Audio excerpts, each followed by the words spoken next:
really hard learning in the States is counting objects because they have different counters for different shapes.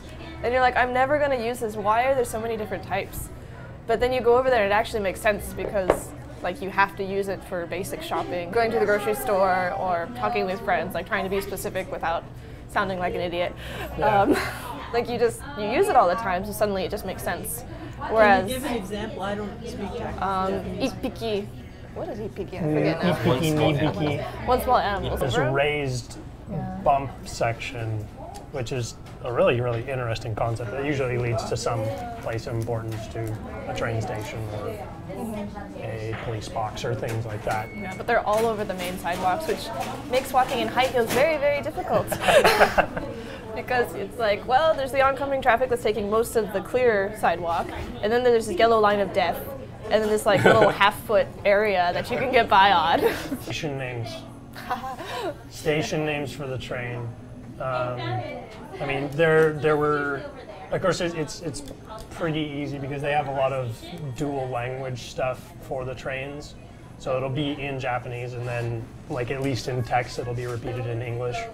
And even the train stations are huge, so you can get lost in one train station. Yeah, particularly Shinjuku train station is ginormous. Like, don't go in the underground subways unless you have a buddy who knows where they're going.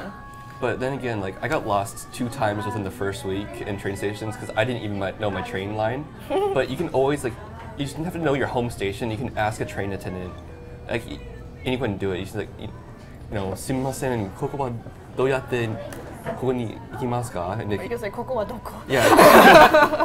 Like, where am I? Yeah. And they're always really helpful. Even if you can't speak Japanese, you can go up to the train attendants and they'll help you. Go to the younger train attendants.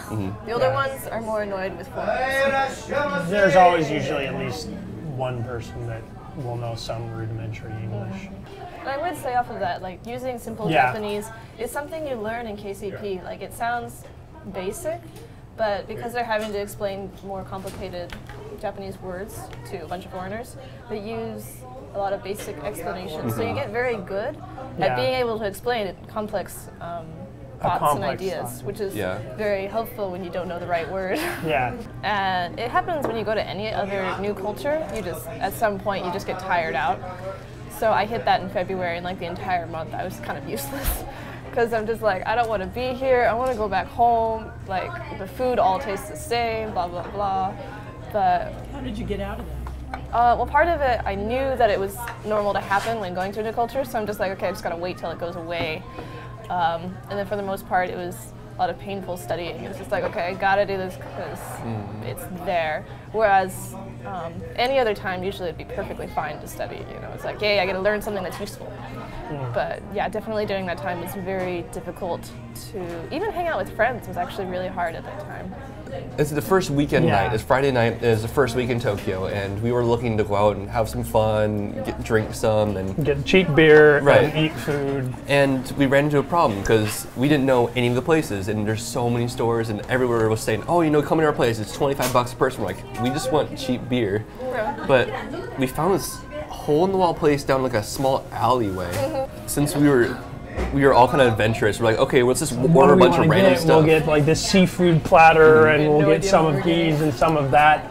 And so we order something, and I think it was the fish. Right, we got the fish and the seafood platter. Right, and then they brought out this little grill they put on our table. And a little charcoal grill, and we're like, oh man, what do we do with this? So we're looking around the restaurant, and we see everybody's like, there are other tables that have these grills at them, and they've got food on them. So it's like, oh man, we get to cook our own stuff. And of course, we don't know how to cook fish properly. We're like, what do smoking, it might be done. Yeah, it's like, we got these like, small fish, probably about this size, and they had the tail and the head still attached. But then I'm like, okay guys, let's eat the fish. And we each took a fish. I ripped off the head though because I didn't want to eat it. And then we all was like, okay, here we go, 1, 2, 3, and we all ate it, and it was good though. Yeah, it was good. Yeah. So there across the restaurant, someone had set the clam on fire. And it wasn't just like a little one, it was like a sizable, like fist-sized one, and there's flames reaching the ceiling, and we're just like, whoa. And it was really funny because we're the foreigners in the restaurant. And no one else seems to be reacting to this, is the funny part. Like, they're just like, oh look, it's on fire. Yeah, it's like, oh, this is just normal days at the restaurant. Spring. Well, it's definitely the most beautiful. Yeah. Would you recommend any other season? I mean, fall is nice too, and summer has all the matsuri. all the festivals and stuff. So it depends on what you're wanting to see. But spring is definitely the most beautiful, and you get to see the most range of weather in spring. It was around the festival times. They started carrying the shrines, like the little portable shrines to the shrines. And they actually wanted some students, like international students from KCP, to help carry those giant shrines with people. It's a Shinto deity usually. It's a portable shrine. Yeah, a portable shrine that you take, and it's you're showing the god to everyone. Like, okay, here's how things are doing. Oh, this store's new. This one's here, and then you kind of take them around town. It comes off as maybe not as an intensive program because of the price, but you need to go in prepared to be giving everything. Yeah, it's fun. Yeah. It's entirely fun. I mean, some of the other experiences you get to do make it so much more, but it is like intensive is in the name of the school. Right. You should treat that as a guide word of how your experience is going to be. So I get to say, no. KCP, fightful!